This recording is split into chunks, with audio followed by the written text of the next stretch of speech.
you start by emptying the 2 bags of strong flour into a bowl. If you're not using my hot cross bun box, then you'll need to follow the recipe below.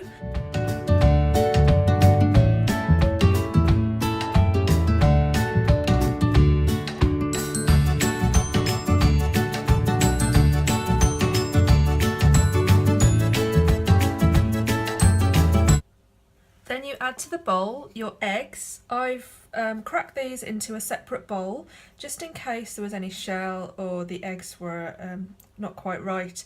If you put them straight into your bowl and something's wrong, it's very difficult to get them out, so that's my top tip.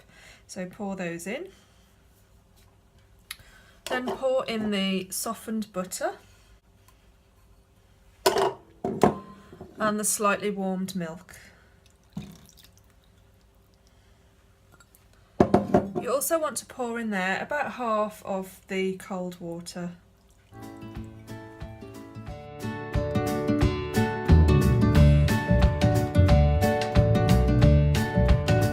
The dough's all come together. You need to lightly flour a board or surface and tip out the dough onto that surface to knead it for about 5 to 10 minutes.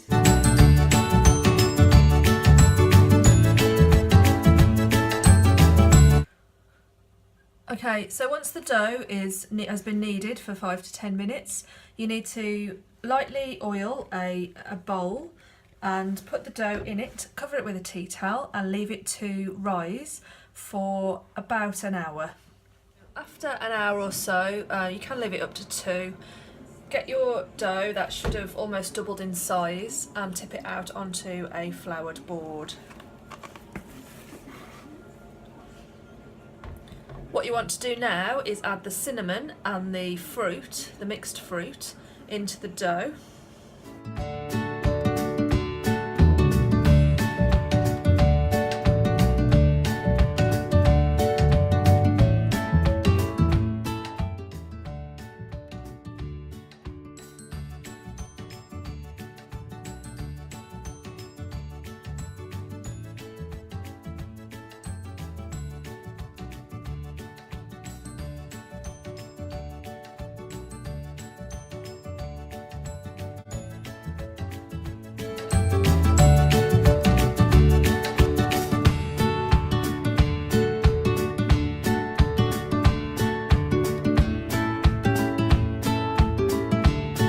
Okay, so once this has been kneaded for about another 5 minutes and the fruit is all fairly evenly distributed, I'm going to pop it back in that bowl that's been slightly oiled again and leave it for another hour to rise. Right, so the dough's had about another hour rising and it's doubled again in size. I'm just going to fold it in on itself a couple of times to get the air out of it.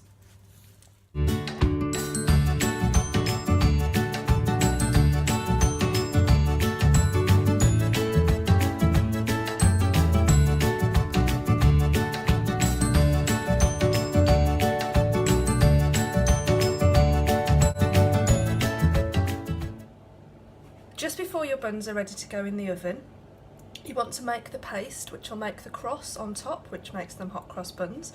So you need your packet of plain flour and 75 ml of cold water. Just pour that in and you're just going to stir it to make a paste.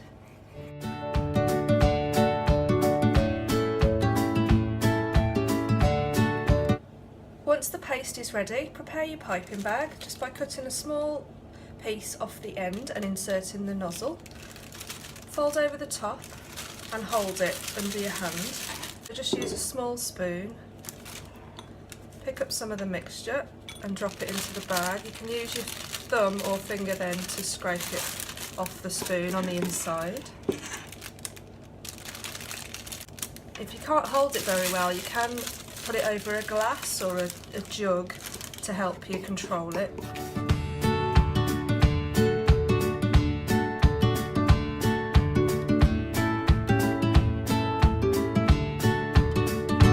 Once you've drawn your cross onto the top of all of them, you're going to get your flour mixture in your piping bag and pipe the cross.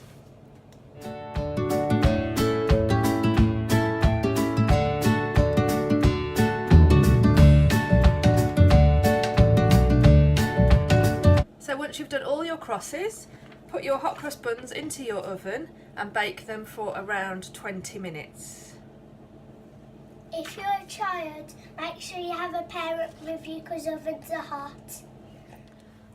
When your hot cross buns come out of the oven, while they're still warm, what you need to do is to melt some apricot jam and glaze them.